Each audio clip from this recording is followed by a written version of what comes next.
Articulación glenohumeral, la más compleja de esta clase. La articulación glenohumeral es una articulación, diciéndolo de manera general, entre la cavidad glenoidea de la escápula, la que se encuentra situada en su ángulo superior externo, y la cabeza del húmero. Vemos aquí pues que hay una amplia diferencia en el tamaño que tiene esta superficie articular con el que tiene esta otra. Y esa diferencia tiene una proporción de 4:1. En algo la cavidad glenoidea aumenta su superficie articular gracias al rodete glenoideo, que también se llama labrum glenoideo, pero realmente es mucha la diferencia entre la superficie articular de la cabeza del húmero con la superficie articular que presenta la cavidad glenoidea y su rodete glenoideo. Esta articulación tiene un amplio rango de movimiento, tiene flexión, extensión, abducción, aducción, rotación medial, rotación lateral y tiene circunducción, que es la suma de todos los movimientos anteriores. Es la articulación con mayor movimiento que hay en el cuerpo y también es la que más frecuentemente se disloca o se luxa o, como también decimos, se zafa el hueso, se sale de su lugar. Tiene mucha movilidad y esto es a expensas de su estabilidad, ¿sí? La estabilidad de esta articulación, como no está dada por sus superficies, vemos este ejemplo de articulación, que es una articulación sinovial esferoidea, como la que estamos hablando, la glenohumeral. Pero vean aquí cómo la superficie que nos presentan, que viene a representar a la cavidad glenoidea, pues aquí es bastante profunda en este dibujo, ¿sí? Esto da algo de estabilidad a este sistema. Si lo comparamos con este caso, pues tendríamos que esta copa sería mucho más baja, con lo que nos damos una idea de la facilidad que tendría esta otra porción o esta cabeza de desplazarse o de salirse de su lugar. Entonces las superficies articulares facilitan la movilidad, pero a expensas de su estabilidad. La estabilidad entonces tiene que venir de otro lado. ¿Y quién da la estabilidad aquí? Pues encontramos al manguito de los rotadores, ya se lo deben estar aprendiendo de memoria: supraespinoso, infraespinoso, subescapular y redondo menor. También tenemos el tendón de la cabeza larga del bíceps braquial. Tenemos las apófisis óseas como la apófisis coracoides o el acromion, que también evitan el desplazamiento en esas direcciones de la cabeza del húmero. Y tenemos una cantidad de ligamentos extracapsulares que están reforzando a la cápsula articular de la glenohumeral.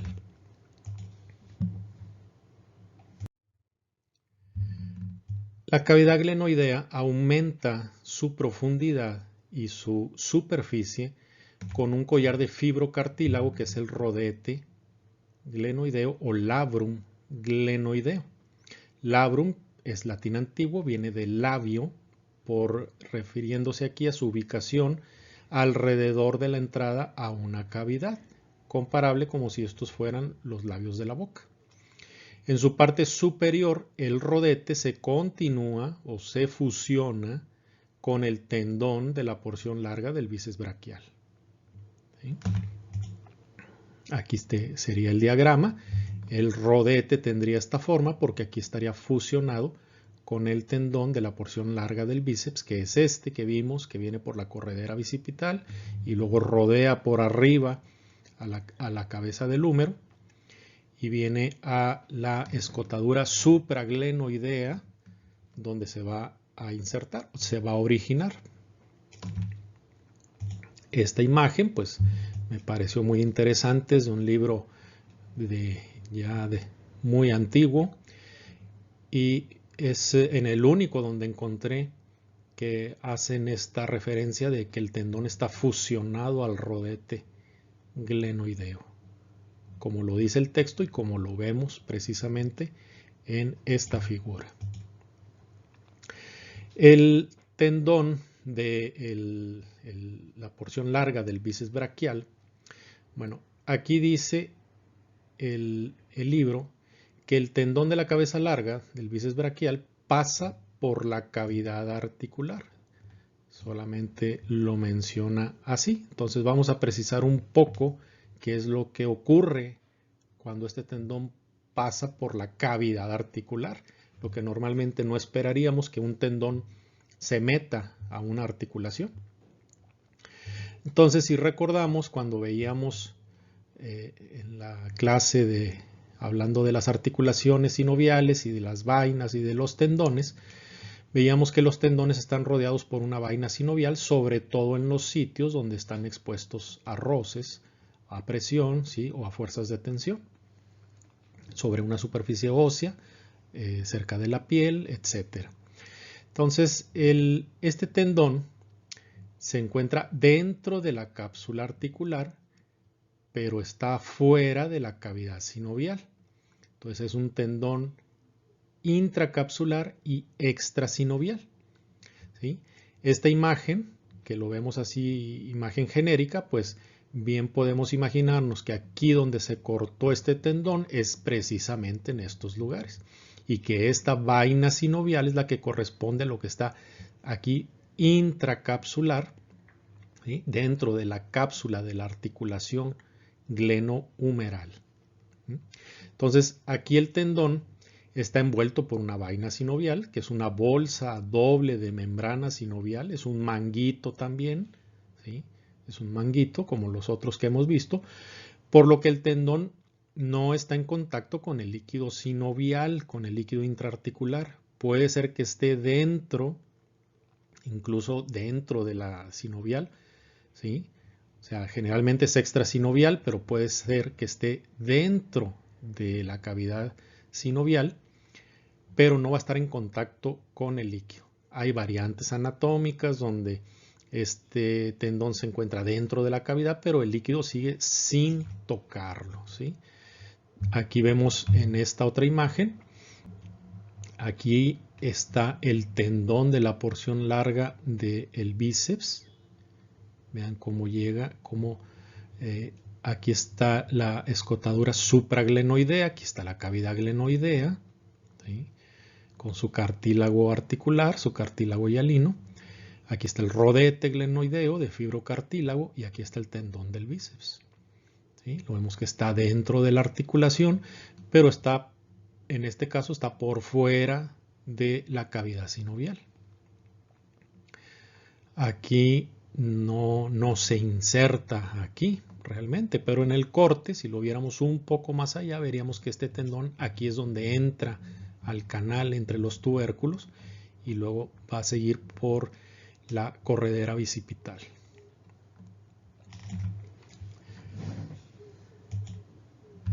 Aquí lo marcamos para verlo un poquito más claro.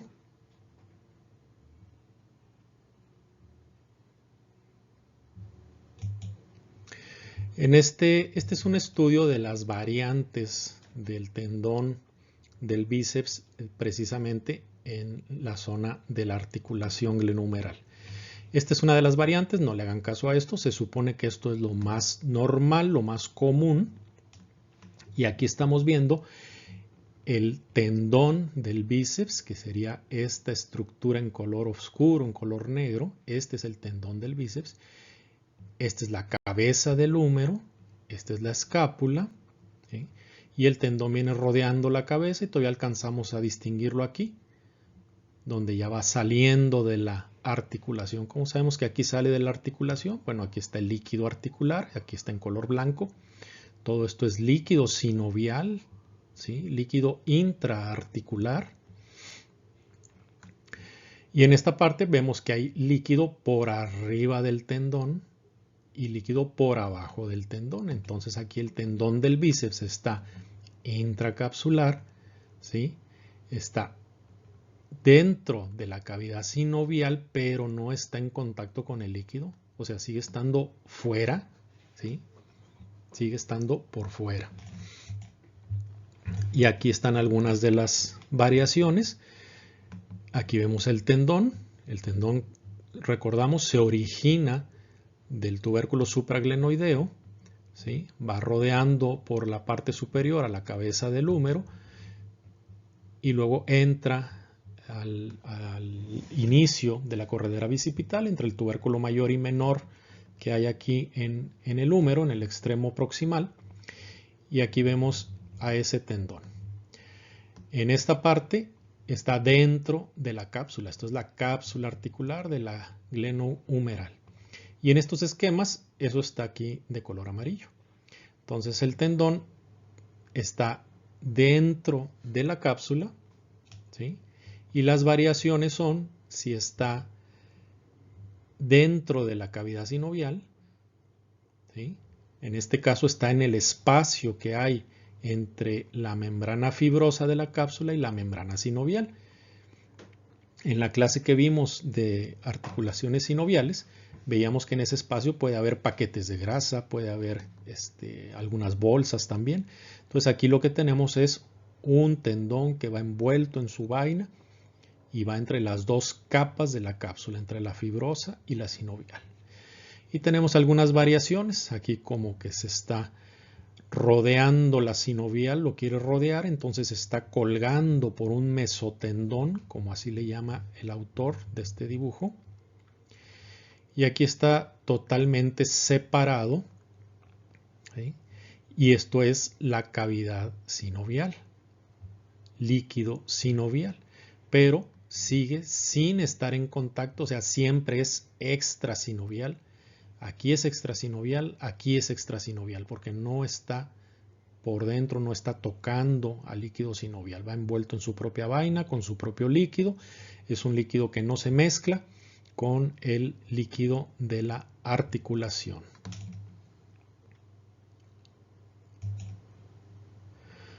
Ahora vemos, se supone que esto es lo normal. Pues estamos viendo que está la cabeza del húmero, ¿sí? Y que la posición del húmero, pues el brazo está pegado al cuerpo, ¿sí? Aquí lo vemos por la dirección que toma el tendón del bíceps. Y mencionamos también que esto blanco o grisáceo es líquido. Entonces aquí estamos viendo una cantidad de líquido acumulado y lo vemos igual en esto, y este es otro caso, o sea, es otra persona, pero vemos que en los dos está esa cantidad de líquido. Esto es normal, es una acumulación anormal, es un derrame de líquido. ¿Qué es esto que está aquí? Cuando revisamos la clase también de articulaciones sinoviales, mencionamos lo siguiente, que había articulaciones que debido a su forma o debido a su movimiento presentaban, porque les era necesario, estos pliegues o estas membranas redundantes que parece que están de más, que están colgando, que estuvieran hasta estorbando a la articulación. Y en este caso tenemos estos pliegues, membrana sinovial y membrana fibrosa, ¿sí? Y en la imagen anterior de la resonancia veíamos el líquido que se acumulaba aquí. Entonces resulta que esto, en esta porción inferior de la cápsula, inferior y medial, tenemos esas membranas redundantes de la sinovial, que aquí está colgando, aquí se pliegan, se doblan en este sitio y por lo tanto aquí se acumula líquido. Y de hecho también, como es una porción declive en la persona que está de pie, pues el líquido también tiende a acumularse por gravedad en esta zona de aquí abajo, ¿sí? La membrana sinovial se une a los bordes de las superficies articulares y recubre a la membrana fibrosa de la cápsula, ¿sí? Aquí lo vemos, por ejemplo. Esta es la membrana sinovial, recubre a la cápsula. Obviamente ya sabemos, como acá en el esquema, no recubre donde está el cartílago articular, cartílago hialino, porque se dañaría la membrana sinovial. Entonces está en los bordes ¿sí? de las superficies articulares. Entonces, en esta parte inferior, esta es una zona redundante de membrana sinovial y de membrana fibrosa. Este es un exceso de membrana y esto es para adaptarse a los movimientos del brazo, que como mencionamos es una de las articulaciones que tiene más rango de movimiento. Entonces, sobre todo a qué tipo de movimiento se debe adaptar estos pliegues o para qué son. Bueno, aquí el brazo está más o menos pegado al cuerpo, o sea, el brazo está en abducción. Y cuando el brazo se aleja de la línea media, se despega del cuerpo, ¿sí? Se levantan los brazos, estamos haciendo abducción y vamos entonces a estirar estas membranas redundantes, pero al máximo, ¿sí? Vemos en esta imagen, aquí sería en una posición con el brazo en aducción, ¿sí? Y esta con el brazo en abducción, levantando el brazo, ¿sí? Separándolo de la línea media del cuerpo. Entonces, en esta posición, que es la posición anatómica, estamos viendo la cavidad sinovial, estamos viendo estos pliegues aquí, ¿sí? Arriba no hay pliegues, en esta posición aquí arriba están estirados completamente, están tensos, y aquí abajo están relajados los pliegues, están colgando. Al hacer el movimiento, al levantar aquí, vean cómo este pliegue se va a estirar y se va a poner en contacto, ¿sí? Incluso con el cartílago articular, ¿sí? Se pone en contacto, pero no está entre las superficies articulares. O sea, no se daña aquí la membrana sinovial. Se estira y eso permite que se pueda mover el brazo incluso más.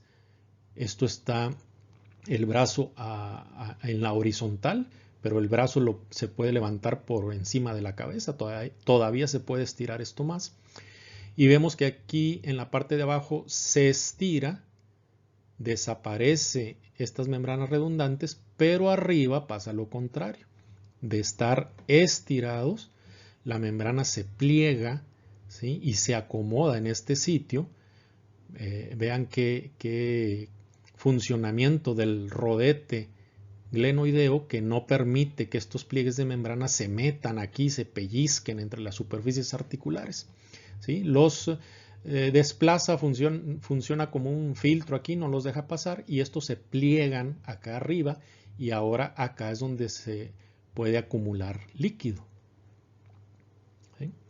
Entonces estos pliegues tienen esa función, adaptarse a los movimientos. Entonces esta bolsa de membrana sinovial colgante se estira y se acerca al cartílago articular. Y en la parte superior pasa lo contrario.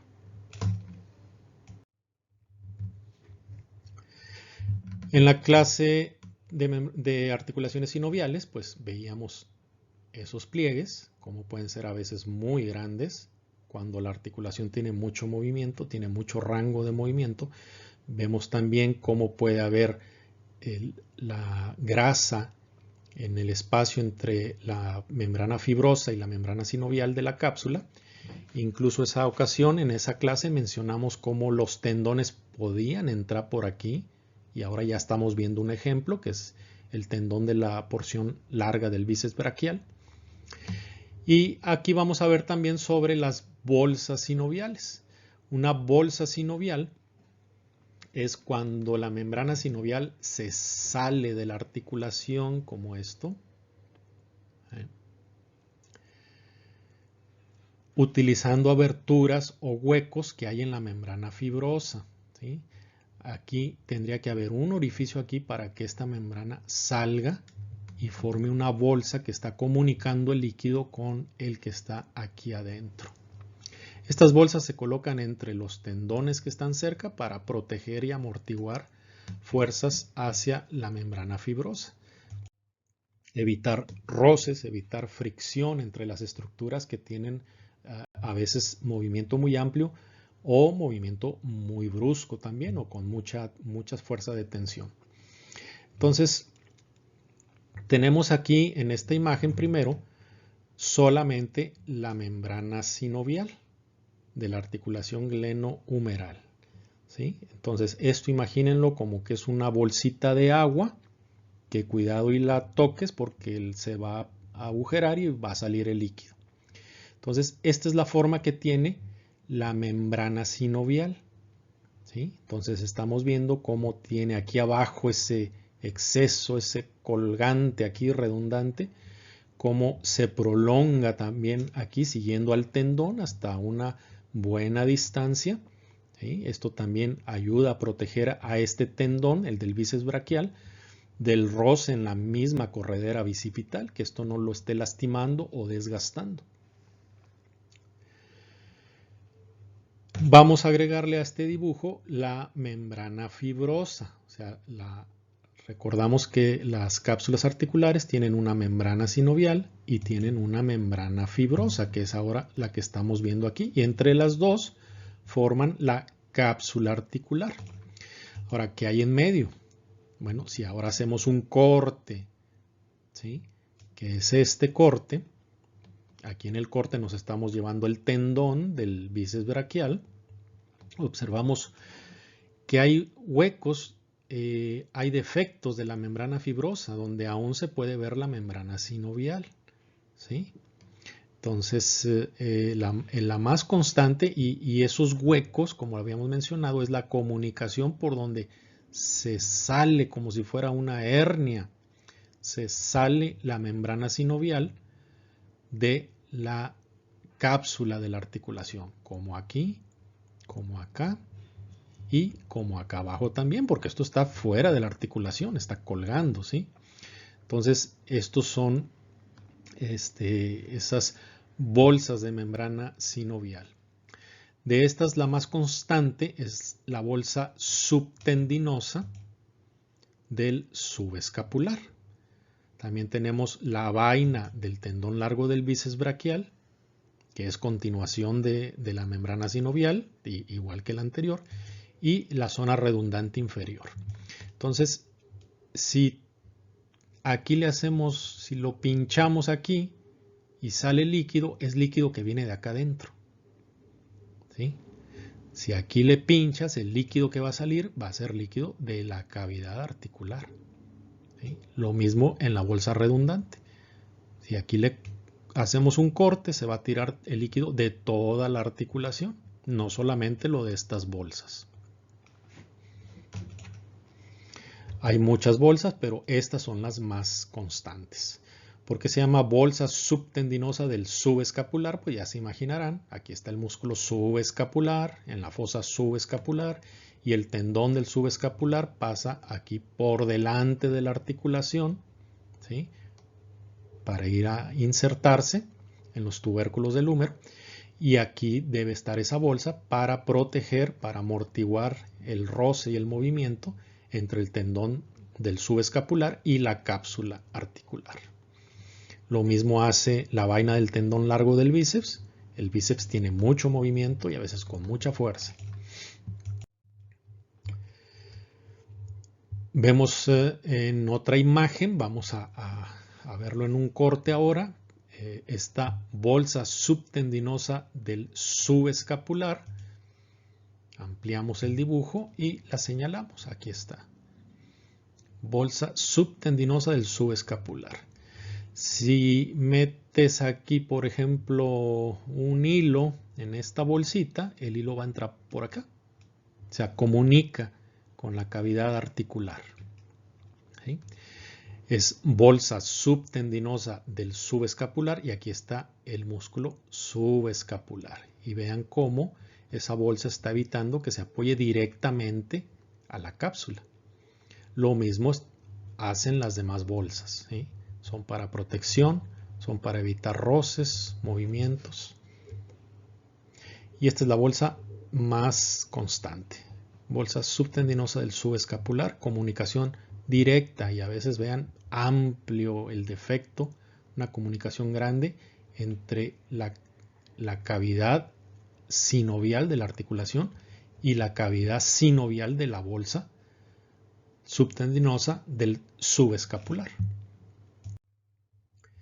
En esta otra imagen vamos a ver bolsas no comunicantes. Eso quiere decir que son bolsas idénticas a las anteriores, es membrana sinovial, produce líquido, pero la diferencia está que este líquido no es el mismo del que está en la cavidad articular, ¿sí? No se comunican, no hay contacto de líquido de unas con otras. Entonces, aquí tenemos la bolsa subacromial o bolsa subdeltoidea como una de las más constantes también, y tenemos otra que está entre el acromion y la piel. Y mencionamos en alguna ocasión que hay muchísimas bolsas de este tipo, probablemente hay cerca de unas 1000 bolsas en el cuerpo, generalmente son muy pequeñas, el líquido que tienen en su interior pues realmente son microgotas en la mayoría de ellas, ¿sí? Entonces tenemos esta que se llama subacromial o subdeltoidea porque está por debajo del acromion, por debajo del deltoides. Y esta está entre el acromion y la piel, ¿sí? Aquí vemos el músculo supraespinoso, ¿sí? Viene de la fosa supraespinosa y esta bolsa subacromial pues está protegiendo al supraespinoso del acromion y de los movimientos del deltoides.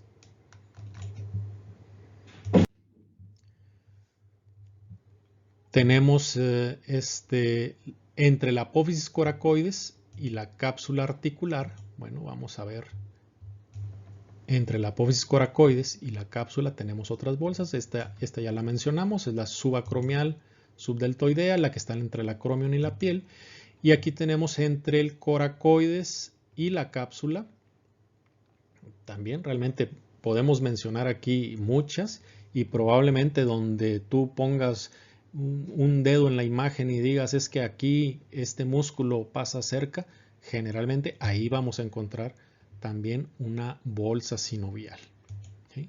Entonces hay bolsas sinoviales entre tendones y la cápsula, como la bolsa entre el coracobraquial, ¿sí?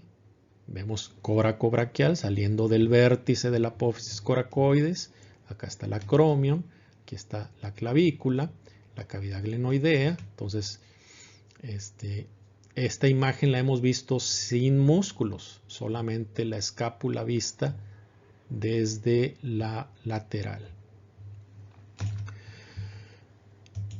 Tenemos la bolsa que hay entre los tendones del redondo mayor y la cápsula, entre la cabeza larga del tríceps braquial y la cápsula, y entre el dorsal ancho y la cápsula. Y obviamente pues aquí están los músculos, ¿no?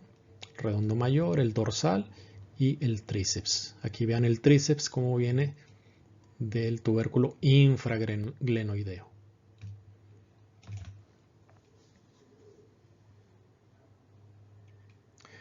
Estas bolsas, pues la ubicación no es exacta, ¿no? La menciona el libro, pero no las dibuja. Entonces, pues realmente ahí están. O sea, la descripción ahí las va a situar.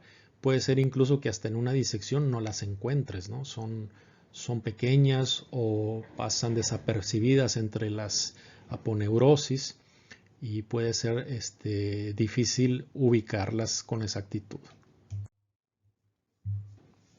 Ahora vamos a revisar engrosamientos de la cápsula articular. O sea, son también una forma de reforzar y de darle estabilidad a la articulación glenohumeral. Entonces tenemos ligamentos que van los glenohumerales, tenemos el superior, ¿sí?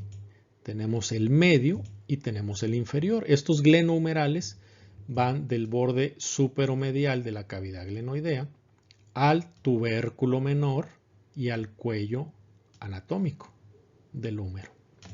Tenemos otro tipo de ligamento que es el coracohumeral. Como su nombre lo dice, viene de la raíz de la apófisis coracoides y se dirige al tubérculo mayor. Y tenemos el ligamento transverso del húmero, que va del tubérculo mayor al tubérculo menor y mantiene al tendón de la cabeza larga del bíceps en el surco intertubercular para que no se vaya a mover de ahí, porque esto dañaría, vean, a la sinovial misma de la cápsula articular, porque aquí tiene una prolongación.